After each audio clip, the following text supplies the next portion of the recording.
I would have given anything to be a Broadway song and dance man. I had a better chance of being the starting point guard for the New York Knicks than I did of being Danny Zuko on Broadway. What is the conversation when only white people are in the room on race? I've been all of my life primarily around African-American men. There is a pain that they live with.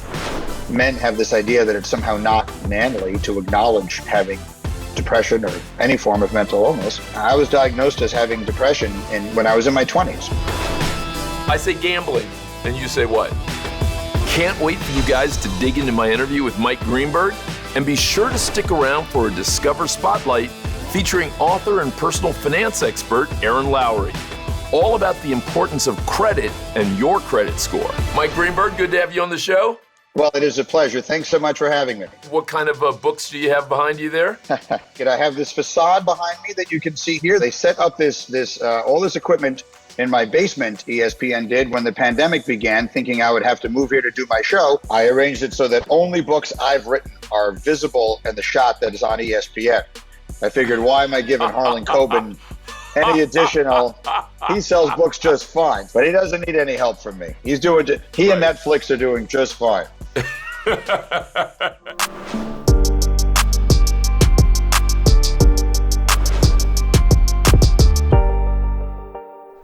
What have you learned about sports that would have surprised you? The thread of commonality that unites all of the great ones is intelligence.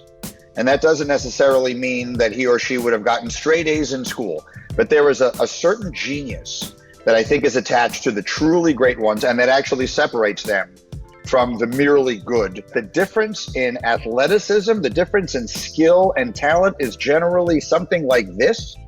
And the difference in brilliance, the difference in intellect, in intelligence and understanding of the game is this. And the best example of that I can give right now would be LeBron James. If you look at LeBron James, everyone looks at him and they say, well, look at his size, look at his speed, look at his strength. Do you know how many guys out there are built like LeBron James in the world? When we were able to watch these games in the bubble, if you were paying attention, you were able to hear so much more of the communication on the court because there were no fans making noise. And what I think a lot of fans may have learned from watching those games on TV is that LeBron is basically coaching every single play. I mean, you're watching a rare genius in his or her milieu doing stuff that only they can conceive. Many people could do it if they could think of it, but only they can conceive it. Who's on your Mount Rushmore of greatest athletes of all time? See, that's so hard because you could put it into so many different contexts. Like we fight over just who's on the Mount Rushmore of basketball alone. But I would say Ruth, Ali, Robinson, and Jordan because of not just their greatness, but their impact. Babe Ruth basically popularized baseball in this country in a way that it never had otherwise been, and became a mythical figure. Jackie Robinson, it goes without saying, he's probably one of the 10 most important Americans of the 20th century, much less athletes. Ali took what being an athlete meant and sort of changed it forever in the ways of activism and things that we're seeing, reflected now. And then I would put Jordan on it. He took basketball from a sport that was bordering on a fringe. And then Michael came along and basketball became just every bit as viable. And he's the greatest player I ever saw in anything.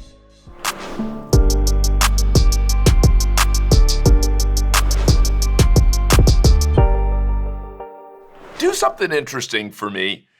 You've done something that I'll never be able to do, which is you've been in a room that's all white, and you've had conversations about race, and you've heard what the conversations are like in a way that those conversations change once I walk into the room. What is the conversation, to play on the old Eddie Murphy skit on Saturday Night Live, what is the conversation when only white people are in the room on race, and particularly in a place like ESPN or other kind of sports scenarios? What's the conversation, particularly over the last year? Well, that happens very seldom at ESPN. That would probably be, what you're asking me is probably something that would much more frequently happen in my life outside of work. So all of us, I think, are products of the life experiences that we've had. So my life experience was as follows. I grew up in Greenwich Village in the 1970s. I went to the United Nations International School. So my classmates, the kids I grew up around, were about 50% were Americans and 50% were the children of UN diplomats. My three best friends and I, growing up through all of my elementary school experience, one of them was from Madagascar, one of them was from China, one of them was from Canada, and me. And we never gave a second thought to the fact that we all came from different places and that our parents spoke different languages. And so I think that when you are raised that way, you come to think as a white person that I get it. Like, I totally get it. I get it. It's not me we're talking about here. It's all of them. I'm not part of this problem. And I think that is a very innocent, there's no malice whatsoever involved in that. I've worked my entire career in the sports industry. So I've been all of my life primarily around African-American men. White privilege is just thinking, I get it. Of course I understand what your experience is. I know a lot of other white people don't, but I totally get it. And then what happens is,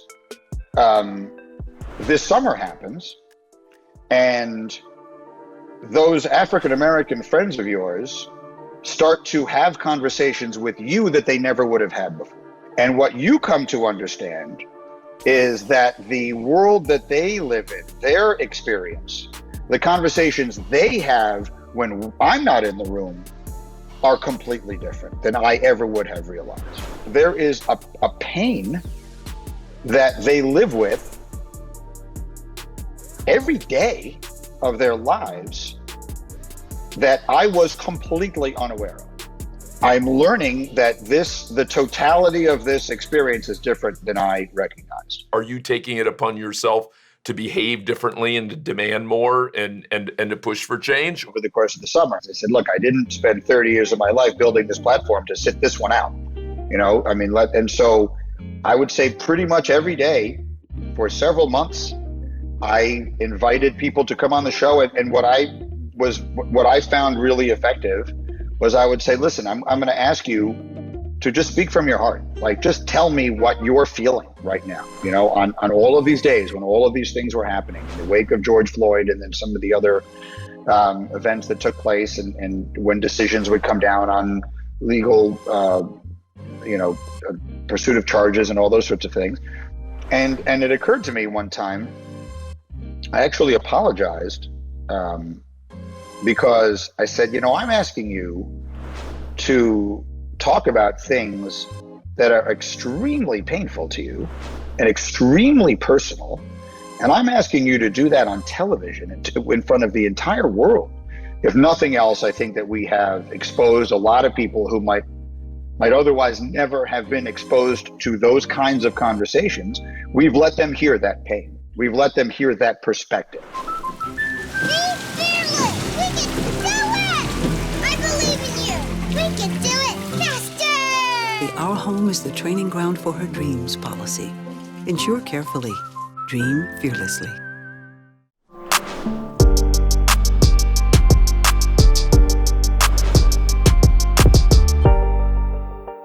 What was your big break? Because there are probably things that other people could analyze and say, oh, that's when Mike broke. But you actually were the person in the story. And so you actually know probably better than most what actually broke you. In my opinion, any successful person, when they start telling you why they believe they are successful, that fails to include good fortune is either lying to you or lying to themselves. All of us have to have gotten any number of very, very fortunate breaks. The show that I hosted for 18 years with Mike Gola called Mike and Mike was really what sort of made my career. And unquestionably, the biggest thing that ever happened to us was David Letterman became a fan of our show. And in 2006, he put us on his show for the first of what would ultimately be 11 times. And that changed everything. We went from being a sort of an underground success to all of a sudden every show wanted us on. We got invited to the White House. Just crazy stuff happened. We got a book deal. Everything happened. It's incredible the power that someone like David Letterman had to make careers like that. So what would have happened if the sports broadcaster career had not properly taken off? What do you think you would have done? What I really wanted to be, if I could have had any talent in life in the world, I would have given anything to be a Broadway song and dance man. I grew up in New York City. My parents loved theater, musical theater in particular. We went to all the musicals. I would have given anything, but I had only two things working against me. The first is that I cannot sing, and the second is that I cannot dance. So that dream died. I had a better chance of being the starting point guard for the New York Knicks than I did of being Danny Zuko on Broadway. Most people in my family thought I would be a lawyer, like my father. All four of my grandparents came to the United States from Eastern Europe, penniless, and, sort of in pursuit of the American dream, and to some degree fleeing anti-Semitism in Eastern Europe, and came to New York City in the Bronx. And the dream was that your child, particularly in that culture, that your male children would become doctors or lawyers. And my father did that exactly. My father, who was a very intelligent man, my grandma, Lily, when I was in high school, she said to me, Michael, what are you going to do when you grow up? And I said, Grandma, I want to be a sports announcer. And she said, why can't you be something good? That's what my grandma said to me. Fast forward, it's 2007. My grandma Lily is 96 years old. She lived to her final day by herself in an apartment, totally coherent. Her health was unbelievable. She could not have been more together. All of a sudden, one day, boom, down she goes. She's in the hospital. She would die that night. She was in the hospital that morning. And they came and told me this afterwards. She said to the nurses, can you put on this channel? And they put the channel on, and she said to them, that's my grandson. That's my grandson that we're watching on TV.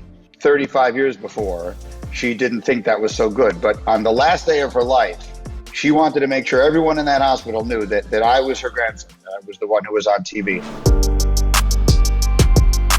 We talk a lot about dreaming fearlessly on the show. I feel like you've got a special place when you think about that. You not only have your own story, your wife's story, your family's story, but you also have the stories of lots of people you've covered who've dreamed fearlessly, in some cases been successful, some cases not.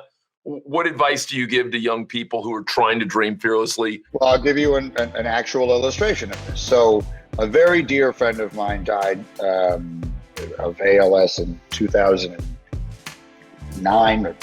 I've become very close to his son, who was a terrific young man. And he faced a crossroads decision at his place of work. He works in finance, and he had two different opportunities, and he was really torn on which one to take.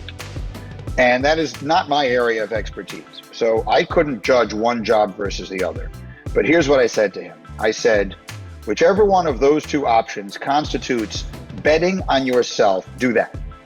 Because the only person you can count on in the entire world to do absolutely everything that is possible to make you succeed is yourself.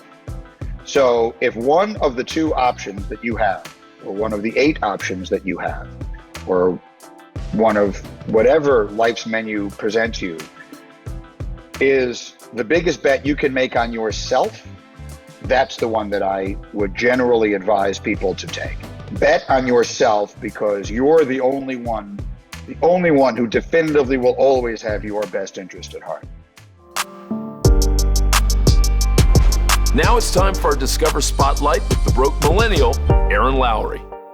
In a time of so much financial uncertainty, it's so important to understand that there actually are small, meaningful steps that each of us can take in order to reach a brighter financial future. That's why we've created something spectacular and new. It's a fantastic new segment. Every Friday, we call it Brighter Financial Fridays, and it's sponsored by Discover. Now, today we're talking to one of my new favorite people. You're going to love her. She's a financial expert, Erin Lowry. She's the author of something called the Broke Millennial Series. Don't let that happen to you. We're going to discuss credit and why it's so important to our financial health that we understand it. Welcome, Erin. Hi, Carlos. How are you? Good. How you doing? Doing well. I'm excited. Yeah, me too. Where are you based? Are you in New York or elsewhere? I'm in New York. I'm in Astoria, Queens. So wait, now how did you end up doing this broke millennial thing? Were you ever really a broke millennial? Yes, I was. Definitely a broke millennial. My first year living in New York, I worked 3 jobs and made $23,000. So yes, definitely broke millennial status. Give me the best pieces of advice. Give me the real. Don't give me kind of the prettied up stuff. Like, give me the really good stuff. Give me the special secret sauce. You control money or money controls you. Those are your only two options in life. And you don't have to be wealthy to feel in control. Case in point, I made $23,000. And because I understood my cash flow, I still felt very in control of my money at the end of the day. Help me out with credit score. What is it? Why should I care about it? Well, credit, I like to think about as just an insurance policy on your financial life. So really what that means is that your credit can impact all sorts of things about the types of loans you can get. Your employer might check your credit. A landlord might check your credit. So the stronger your credit score and credit history, the better products and the better opportunity you're going to have. So you're saying it's not only going to impact whether or not I can get a credit card or a loan, but you're saying a potential employer or a landlord who I'm trying to get an apartment from might check my credit score. Is that right? They absolutely could. So it is really important to play some defense and build and protect that healthy credit score. It just opens up so many more opportunities for you. How can I check my score? If I don't know what it is, like, how do I figure it out? How do I get started? There's actually a common misconception that you have to go to the credit bureaus in order to check your credit score, and that's not actually the case. There are plenty of free tools. So with Discover, you can get your free credit scorecard, which comes with your FICO score. And that is free for anyone. You don't have to be a card member in order to get access, and checking will not impact your credit. So even if I'm not a member of Discover, you're telling me that I'm able to still use their service in order to get my credit score? Yes, so that is one of the wonderful perks is you do not have to be a card member in order to get access. You can just set up a profile and it's free. Erin, take me through the basics. How is a credit score even calculated? There are, like I mentioned, several different credit scoring models. However, all of them for the most part focus on two really key factors. The first one being on-time payments. Because if you think about it from a lender's perspective, what is the biggest indicator that you're going to pay on time in the future? Well, have you paid on time in the past? The second is this mouthy word called credit utilization, which sounds heavy, but it's actually a pretty simple concept. Utilization is the amount of available credit that you use. So let's think about it like this. Carlos, you have a credit card that has a $1,000 line of credit on it. If you spend $300 this month, at the end of the month, you are 30% utilized. $300 of that $1,000 line of credit. Now, here's what's really important. When it comes to credit utilization, you want to keep it nice and low. You want to keep it at 30% or less. Erin, what are some of the smartest things you've seen people do in order to manage their credit score? So the first thing you can do is make sure you're making all of your payments on time. Missing a payment is one of the single biggest ways to crush your credit score. So keep tabs of all of the bills that you owe, not only to your lender, so think about making your credit card payments, your loan payments, so a mortgage, auto loan, student loan. But the other thing you need to consider is protecting what could go to collections. So let's say you went to the doctor's and you didn't realize you got a bill from the doctor and that gets sent to collections. That's going to impact your score. So it is really important that we're kind of playing defense in these ways. Hey, this has been great. I've learned a lot today. Erin, thank you so much. I've loved all of your practical tips, and I hope that all of our viewers got a benefit out of it. Remember that you can check your credit score for free at www.discover.com/free-credit. -score. And even if you aren't a Discover member, you can still use that. Erin and Discover, thank you guys again. This has been super helpful. Brighter Financial Fridays. We're going to keep doing it. You're going to keep learning.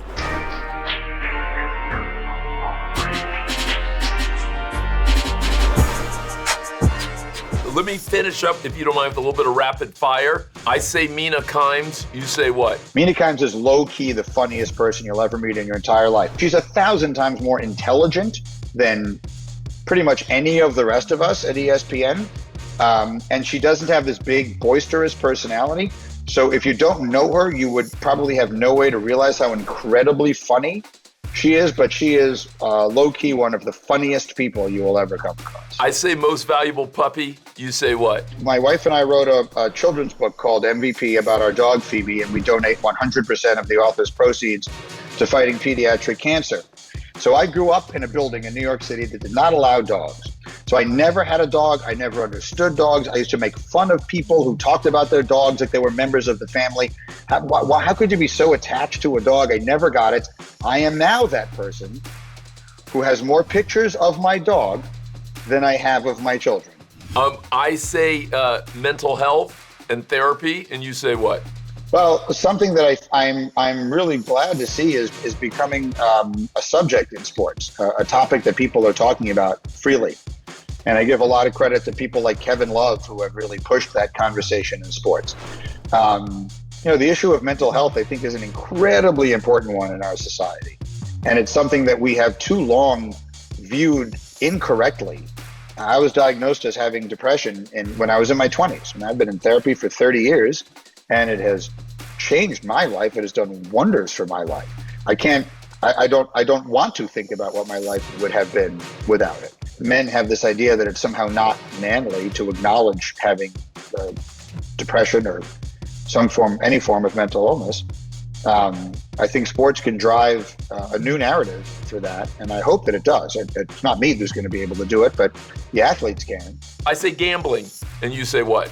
Well, I've always been in favor of it being legalized, so I'm glad to see that is happening. And I think you're asking me that because I host this show now. So we have a show on ESPN Plus called Better Days, Bettor Days, which is really not as much about gambling as it is about gamblers. It is a show about people who have won or lost bets on sports. I interview people about the experiences they've had with gambling, but as opposed to a normal interview where I would do a bunch of research and know a lot about the person I was talking to, the conceit of the show is that I go in completely without knowing what happens. So I learn what happened to these people at the same time that the audience does. People have really enjoyed it. I would love you and anyone who's watching us to check out the episodes and let me know what you think. It's called Better Days, and it's on ESPN Plus. Hey, Mike, promise me you'll come back on the show again. This is the first, but I got a lot more. I got to talk to you about Howard Cosell and a bunch of other things in the future, so promise me you'll come on back. I'd love it. I'd love to. I really enjoyed this. Thank you so much. It was a pleasure, and I hope I see you soon.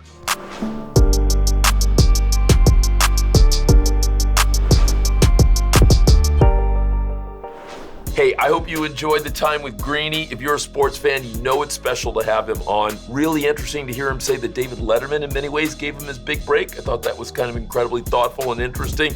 Loved his grandmother, maybe a little doubt helps us all kind of get to where we wanted to get to. And then think about him talking about intelligence. You don't hear that a lot when people talk about elite athletes, and that was really interesting to hear that.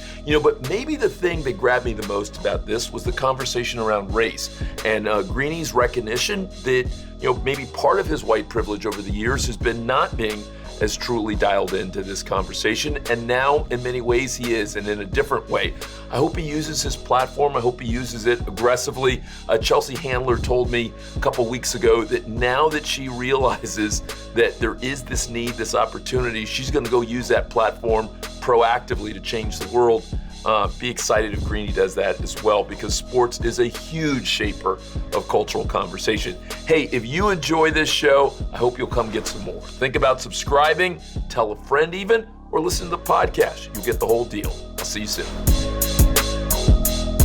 Hey, tune into the Carlos Watson Show. It's like no other. You're going to enjoy it every weekday on YouTube.